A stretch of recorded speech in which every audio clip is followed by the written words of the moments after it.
میرے عزیز کچھ لوگ ایسے ہیں جن سے عذاب قبر ہوگا ہی نہیں۔ میرے رسول کریم صلی اللہ تعالیٰ علیہ وسلم نے ارشاد فرمایا کہ جو اللہ کے راستے میں شہید ہو گیا، یہ سنن نسائی میں موجود ہے، اسے عذاب قبر نہیں ہوگا، بلکہ ایک حدیث میں تو فرمایا حساب کتاب ہی نہیں ہوگا، اللہ بغیر سوال جواب کے جنت عطا فرما دے۔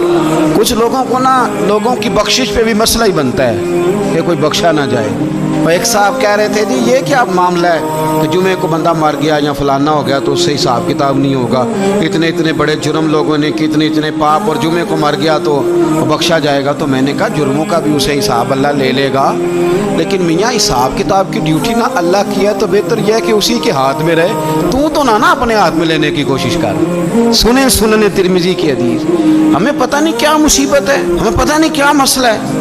ایک جنازے سے میں نکلا، آپ یقین کریں کبھی کبھی کلیجہ پھٹ جاتا ہے۔ میں ایک جنازے سے نکلا تو میرے ساتھ ایک بندہ جنازہ پڑھ کے نکلا تو کہنے لگا جی پیر صاحب دیکھیں آج کتنی دنیا آئی ہے، حالانکہ یہ بندہ اس طرح کا تھا، اس طرح کا تھا، اس طرح کا تھا۔ میں نے اسے کہا یار تجھے تو فکر ہی لگ گئی ہے کہیں جنت میں چلا ہی نہ جائے، تو اس طرح کرنا جنت کے دروازے کے سامنے کھڑے ہو جانا ڈنڈا لے کے کہ میں نے نہیں جانے دینا۔ شرم آنی چاہیے ہمیں۔ اللہ فرماتے ہیں جنت اتنی چوڑی ہے جتنے زمین و آسمان، اس کی چوڑائی زمین اور آسمان کے برابر ہے، تو ہم تو اپنے علاوہ کسی کو جانے نہیں دینا چاہتے جنت میں۔ اور بس کریں، جنت خدا کا فضل ہے، اور اللہ فرماتے ہیں میرا فضل میں جسے چاہتا ہوں عطا کرتا ہوں۔ یہ سنن ترمذی کی حدیث، اور اس کے راوی حضرت عبداللہ ابن عمر رضی اللہ تعالیٰ عنہ۔ نبی پاک علیہ السلام نے فرمایا جو مسلمان جمعے کے دن یا جمعے کی رات کو فوت ہو اس کو اللہ تعالیٰ قبر کی آزمائش سے محفوظ رکھتا ہے۔ جو جمعے کی رات فوت ہو جائے یا جمعے والے، یعنی جمعے رات اور جمعے کی درمیانی رات چلا جائے یا جمعے والے، تو اللہ اسے عذاب قبر سے، تو میرے عزیز جو بندہ شہید ہو اس سے عذاب قبر نہیں ہوتا، جو آدمی جمعے کے دن یا جمعے کی رات چلا جائے اسے بھی عذاب قبر نہیں ہوتا۔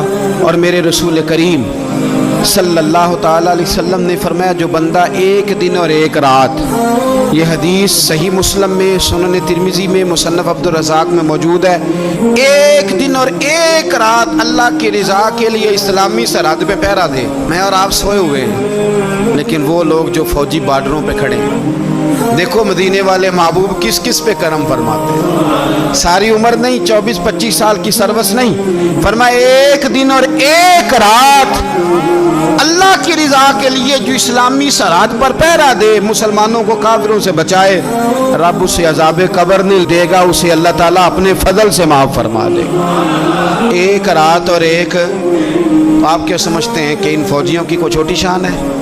ان کا کوئی چھوٹا مرتبہ ہے؟ ایک دن اور ایک رات اگر یہ پہرا دیں تو اللہ انہیں اتنا انعام عطا کرتا ہے۔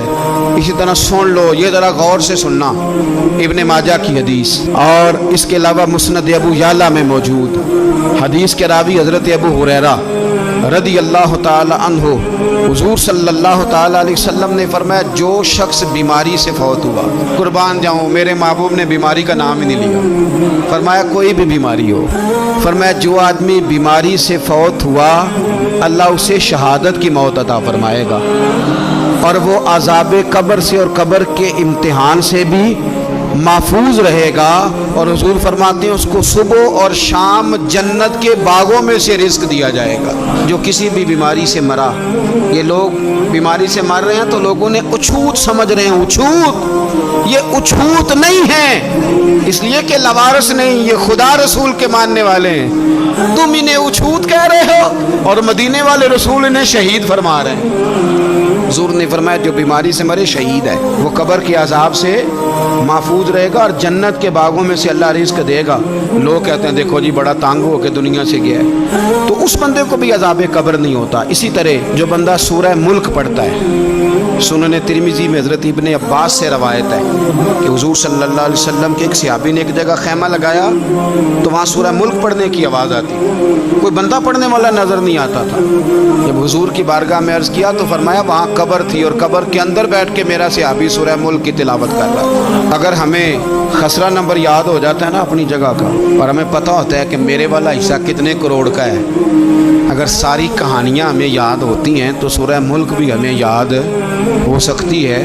موبائل پہ اس کو ریکارڈ کر لیں، پھر اس کو سنیں کبھی بھی سورہ ملک میں. اور ہمارے سلسلہ عالیہ میں تو سورہ ملک وظیفہ ہے. ہمارے الوظیفۃ الکریمہ میں اعلیٰ حضرت نے لکھا ہے کہ رات کو سورہ ملک اور سورہ یاسین کے بغیر سونا نہیں. سورہ ملک اتنی شاندار صورت ہے کہ نبی پاک صلی اللہ علیہ وسلم نے فرمایا یہ قیامت کے دن اللہ کی بارگاہ میں ناز سے جھگڑا کرے گی اور کہے گی اے اللہ یہاں تو میرے پڑھنے والے کو جنت عطا فرما یا مجھے قرآن پاک سے علیحدہ کر دے. تو رب کریم پھر اپنے فضل سے پڑھنے والے کو جنت عطا کرے گا.